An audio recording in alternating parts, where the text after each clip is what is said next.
lá, vou mostrar para vocês como projetar um registrador do zero com um passo a passo simples, sucinto e memorável. Então vamos lá. Antes de mais nada, o que é um registrador? Um registrador, como o próprio nome sugere, é um componente capaz de registrar algo. Então, um registrador de n bits, ele deve ser capaz de armazenar n bits.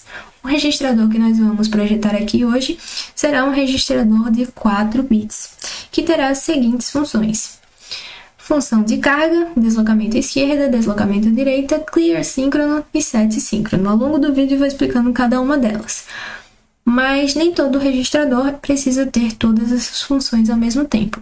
Eu estou fazendo esse aqui porque ele é o mais completo e com eles vocês podem modificar para o registrador que você quiser. Pode ser um registrador que tenha apenas a função de carga, que tenha apenas a função de set, a função de deslocamento à esquerda, com carga, enfim. Você pode combinar essas funções, não precisam ser todas ao mesmo tempo, porém, todo registrador precisa ter a função de manutenção do valor atual, porque sem ela ele não vai cumprir o propósito dele, que é guardar uma informação. Bem, sabendo quais são as funções que o nosso registrador terá, podemos ir para o passo a passo. E o passo 1 é determinar o tamanho do multiplexador. Por que nós vamos utilizar o multiplexador? Porque o nosso registrador não vai executar todas essas funções ao mesmo tempo. Precisamos selecionar uma delas para ser executada. E o MUX é um componente que faz isso. Ele seleciona uma das entradas de dados dele. Ele tem algumas entradas de dados, uma entrada de seleção que diz qual entrada de dados vai aparecer na saída. E os MUXes, eles têm entradas com tamanhos variados, mas todos esses tamanhos são potências de 2. Como nós temos 6 funções, vamos precisar da potência de 2 mais próxima de 6, que seja maior ou igual a 6. Que é 2 elevado a 3, 8. Então, o nosso MUX vai ser um MUX 8 por 1. Sabendo o tamanho do MUX, vamos para o passo 2, que é criar a tabela de funções do multiplexador. Como assim, tabela de funções? Vamos associar a cada uma das entradas de seleção uma operação do nosso registrador. Bem, as combinações possíveis para as entradas de seleção são essas aqui, em que as entradas de seleção são S2, S1 e S0. Então, associei aqui a entrada 000, a operação manter o valor atual, 001 carga paralela e assim por diante. Então, quando estiver na operação, por exemplo, 010, se eu colocar lá na entrada de seleção 010, o registrador deve fazer a operação deslocar à esquerda. Como só temos 6 operações, apenas até a sexta linha será utilizada. A sétima e a oitava é apenas uma réplica da primeira linha, que é a operação padrão de manter o valor atual, mas elas não serão utilizadas. Bem, sabendo disso, podemos ir para o passo 3, que é conectar as entradas de multiplexador. Para isso, eu vou utilizar um simulador chamado Circuitverse, que é um simulador online gratuito, você pode utilizar sem precisar fazer registro. E nele temos vários componentes, ele é bem completo. Então, nós vamos primeiro aqui selecionar um MUX. Vamos adicionar aqui um MUX ao nosso circuito. E o nosso MUX, ele deve ter 3 entradas de seleção. Então, eu já coloco aqui na direita 3. Tamanho do sinal de controle, 3. Esse aqui é o MUX com 8 entradas de dados e uma entrada de seleção de tamanho 3. E para cada MUX, nós iremos associar eles a um flip-flop. E a saída do flip-flop vai ser o que está guardado no nosso registrador. Essa aqui eu vou dizer que é a saída mais significativa. Ok? Bem, dissemos que as entradas 00, as entradas 7 e a entrada 6 é a operação de manutenção do valor atual. Então, o que eu vou fazer é simplesmente pegar a saída aqui e conectar a essas entradas. O que aparecer aqui na saída vai voltar para a entrada. Isso é fazer a manutenção do valor atual. A nossa função 1 é a função de carga paralela. E o que é isso? O que tiver aqui na entrada vai aparecer na saída, de forma paralela, isto é, cada um dos bits.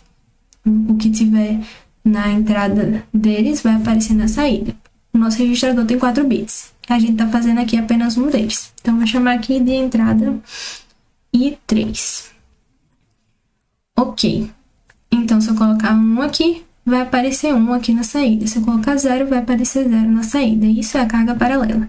Dissemos que a operação 2 é deslocar a esquerda. E o que é deslocar a esquerda? Vou falar o que é deslocar a esquerda e deslocar a direita, utilizando essa entrada aqui. Digamos que nós temos este número.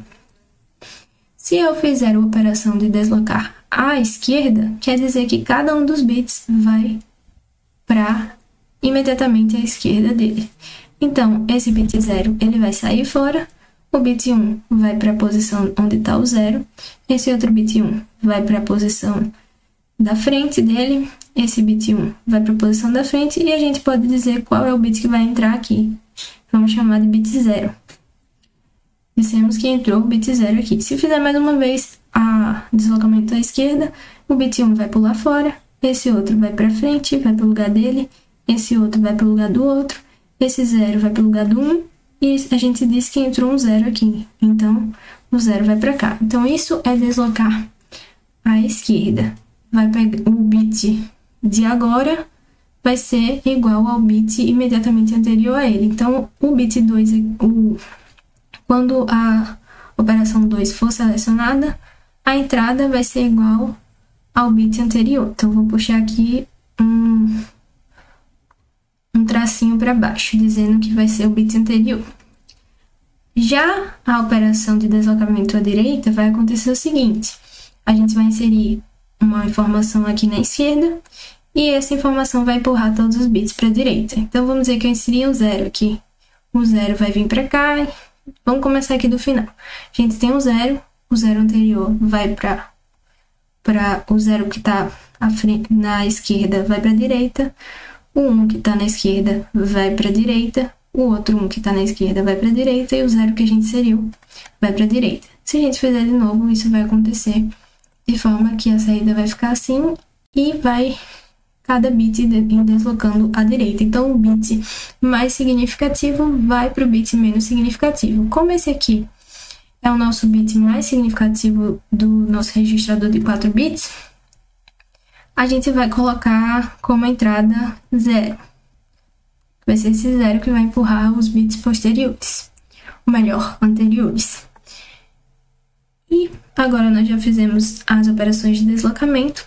A operação 4 é a operação de clear síncrono. Como o próprio nome sugere, é uma operação que vai limpar todas as saídas. Então, a entrada aqui vai ser 0. E essa entrada vai ser replicada na saída. Limpamos tudo. E a próxima é a de sets síncronos. Então, vai setar tudo com 1. É a operação inversa do clear. Dessa maneira, vamos entrar aqui com o valor fixo de 1. Lembrando, vou colocar aqui uma legenda para não ficar confuso. Essa função 3 é a função de deslocamento à esquerda. Eu vou colocar isso aqui como sendo a entrada do deslocamento à esquerda, que a gente disse que era 0. E vai ser sempre 0. Bem, fizemos o primeiro bit aqui. Vamos replicá-lo para o bit seguinte. Bit anterior, no caso, que eu comecei com o mais significativo. O próximo aqui vai ser o bit 2. Vou ajustar aqui.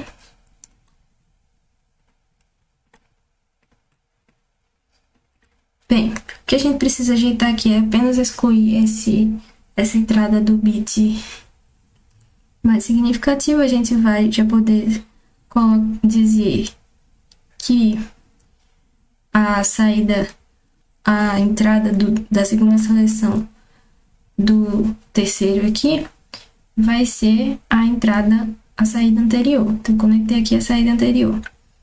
Aqui a do 3, a gente diz que é a do posterior. Então, vou conectar aqui ao dado 3. Do 2 o bit 2 vai receber o bit 3. Esse é o deslocamento à esquerda. Então, vamos fazer novamente isso, porque são 4 bits.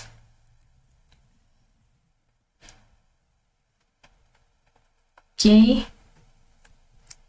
Isso aqui.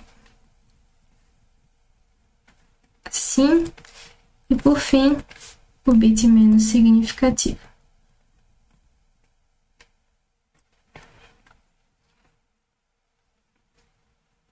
No bit menos significativo, a entrada do deslocamento à direita vai ser um 0. Vou colocar aqui, entrada do deslocamento à direita. E agora é só renomear para a gente não confundir nada. Esse aqui é entrada 2, saída 2. Entrada 1, saída 1, entrada 1, saída 0, entrada 0. Ok. Já temos o passo 3 concluído, que é conectar as entradas no multiplexador. Com isso, nós podemos ir para o quarto e último passo, que é mapear as linhas de controle. Como assim? Nós precisamos dizer quais são as entradas prioritárias dentre as operações prioritárias. Para isso, nós vamos fazer uma tabelinha de controle com as entradas de cada operação e as saídas, que serão as entradas de controle dos muxes. Já fiz aqui a tabelinha. As entradas, nós teremos a entrada que vai limpar, uma entrada para setar, uma entrada para load, uma entrada para deslocamento à direita e deslocamento à esquerda, e as saídas, que são as entradas de seleção dos muxes. Bem, eu coloquei como prioritário a operação de clear. E em seguida a operação de set e assim por diante. Então, se a operação de clear for ativada, não importa o que tiver nas outras entradas, vai acontecer o clear síncrono. Se a operação de set estiver em nível alto, não importa o que aconteça nas entradas menos prioritárias, vai acontecer um set síncrono. E assim eu fiz para cada uma destas entradas. Quando nenhuma delas estiver acontecendo, vai manter o valor atual. É isso que significa essa tabela. Primeiro você define qual das entradas vai ser prioridade. Com isso, você monta a lógica da entrada e associa cada uma dessas combinações a uma saída. Com essas combinações, podemos fazer as expressões lógicas para saídas de seleção. E eu encontrei estas operações aqui. Dessa maneira, é só implementar isso no nosso simulador. Então, vamos implementar no simulador. Primeiro, a gente vai colocar aqui quais são as entradas. Nós temos a entrada de clear, a entrada de load. Colocar essas entradas viradas para baixo, para a gente poder organizar melhor aqui. Mas isso aqui é algo que fica a seu critério, tá? Load. Nós teremos a entrada, ou melhor, esqueci do set. Entrada load, a entrada de deslocamento à direita.